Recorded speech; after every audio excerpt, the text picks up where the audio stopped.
পোলাওয়ের সাথে অথবা সাদা ভাতের সাথে আমরা প্রায়ই বেগুন ভাজাটা রেখে থাকি। বেগুন তো বিভিন্নভাবেই ফ্রাই করা যায়। আজকে আমি তোমাদের সাথে একটা ইউনিক ভাবে বেগুনের ফ্রাই রেসিপি শেয়ার করতে যাচ্ছি। তো প্রথমেই আমি নিয়ে নিয়েছিলাম প্রায় 5 পিসের মতো বেগুন। সেখানে আমি দিয়ে দিয়েছিলাম বেশ কিছু গুঁড়ো মশলা। তার মধ্যে ছিল শুকনো মরিচ গুঁড়ো, হলুদ গুঁড়ো আর কিছুটা লবণ ছিটিয়ে দিয়েছিলাম।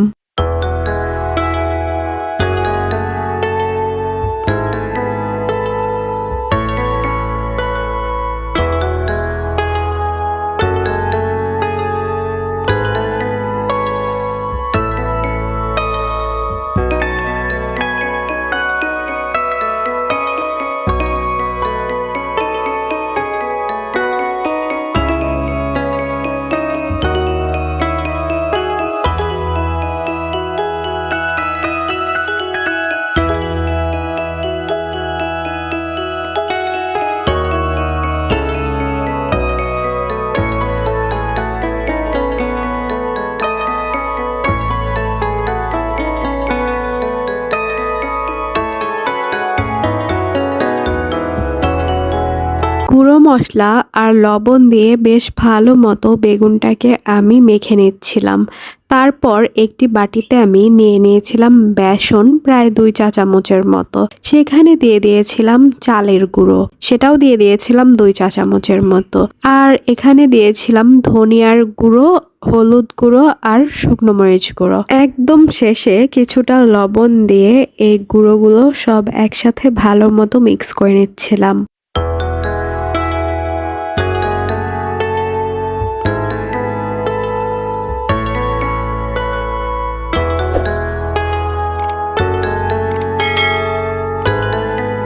স্বাদটাকে আরো বাড়ানোর জন্য এখানে আমি আরো অ্যাড করেছিলাম ম্যাগি ম্যাজিক মশলা।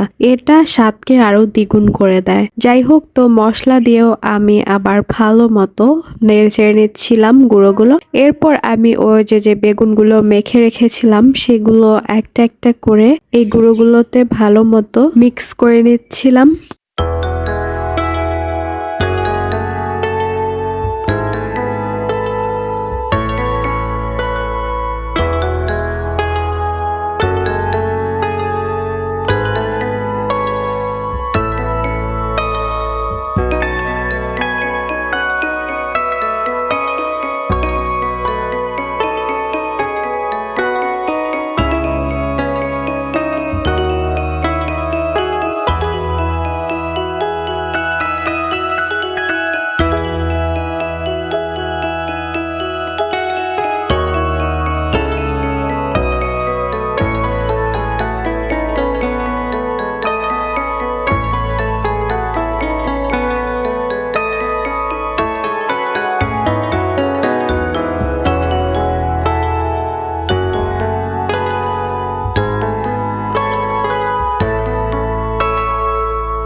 এই পর্যায়ে আমি একটি প্যানে সরিষার তেল দিয়ে দিয়েছিলাম। তেলগুলো যখন গরম হয়ে এসেছিল তখন আমি একটা একটা করে বেগুন ছেড়ে দিয়ে বেশ ভালো মতো ভেজে নিচ্ছিলাম। এভাবেই আমি বেগুনটি ভেজে তারপর পরিবেশন করে নিয়েছিলাম। তো বেগুন তো তোমরা অনেকভাবেই ভাজো, আমরাও অনেকভাবে ভাজি, কিন্তু এটা একটু ইউনিক যেহেতু আমি এখানে চালের গুঁড়ো অ্যাড করেছি। এটা অনেক বেশি ক্রিস্পি হয় আর খেতেও খুব ভালো লাগে। তো আমার আজকের রেসিপিটি তোমাদের কাছে কেমন লাগলো আমাকে কমেন্টে অবশ্যই জানাবে। আর আমার চ্যানেলটিকে সাবস্ক্রাইব করে পাশে থাকবে। সে পর্যন্ত ভালো থেকো, সুস্থ থেকো। আল্লাহ হাফেজ।